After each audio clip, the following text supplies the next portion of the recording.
Bonjour, je m'appelle Fanny Arbour, je suis intervenante en santé mentale et travail. Aujourd'hui, je vais vous parler de dévoilement. D'abord, qu'est-ce que c'est le dévoilement? J'ai choisi la définition de Laurence Caron, qui est chargée de projet, formateur et consultant à l'Association québécoise pour la réadaptation psychosociale.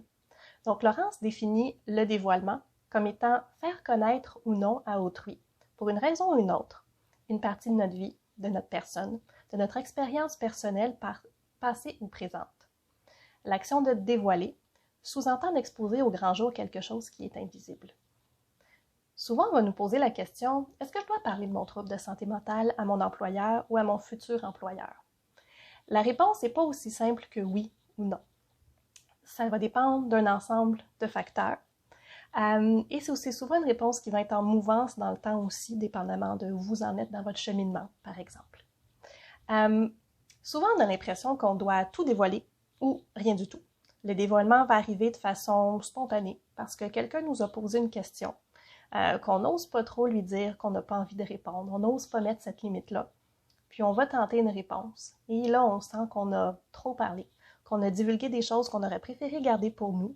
Et on se met peut-être à vivre un certain malaise ou une certaine crainte de ce que ça va provoquer comme répercussion dans l'environnement de travail. C'est pour ça que le dévoilement, c'est quelque chose qui doit être réfléchi. C'est une réflexion qui est souvent omise. Pourquoi est-ce que je choisis de me dévoiler ou non? Donc, je vous propose aujourd'hui quelques pistes pour amorcer cette réflexion-là. Le dévoilement, au départ, il va être guidé par une motivation. Il y a une raison ou des raisons qui vont faire en sorte que vous souhaitez vous dévoiler ou pas. Par exemple, dans le milieu de travail, je pourrais me dévoiler pour obtenir une accommodation. Je me dévoile parce que je voudrais obtenir un horaire de travail plus flexible. Je peux aussi me dévoiler à des amis parce que je veux obtenir du soutien ou du support pendant un moment que je traverse qui est plus difficile.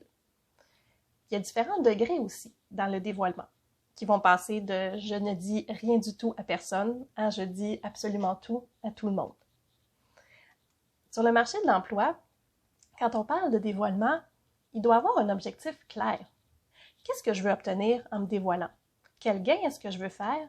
Ou quel inconvénient est-ce que je cherche à minimiser?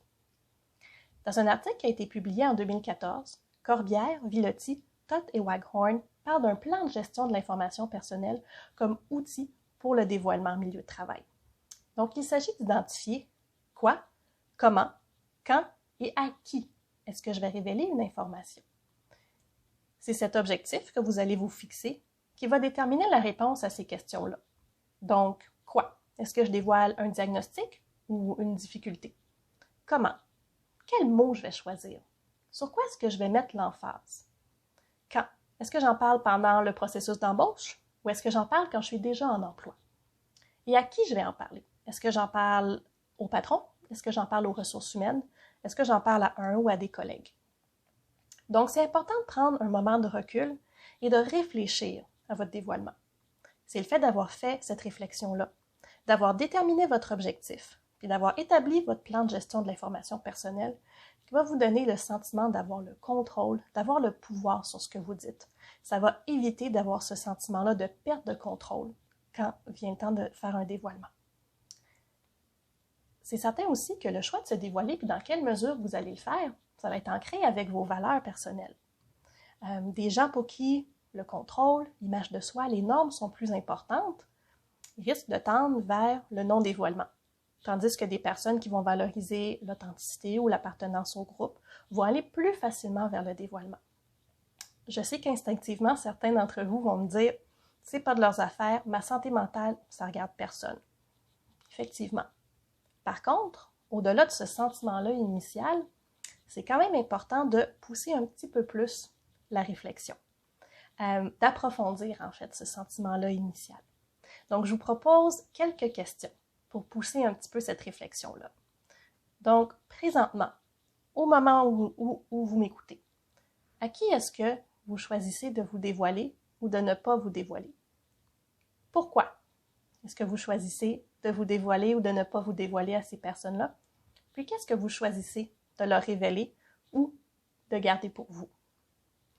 Ces questions-là devraient vous aider à amorcer cette réflexion-là, à savoir présentement, C'est quoi vos objectifs ou vos motivations derrière le dévoilement? Puis après ça, vous pourrez vous demander, est-ce que vous souhaitez clarifier ces objectifs-là? Est-ce que vous souhaitez les modifier? Je vous laisse avec ces quelques pistes de réflexion-là, en espérant que ça vous aura aidé à amorcer un début de réflexion par rapport au dévoilement.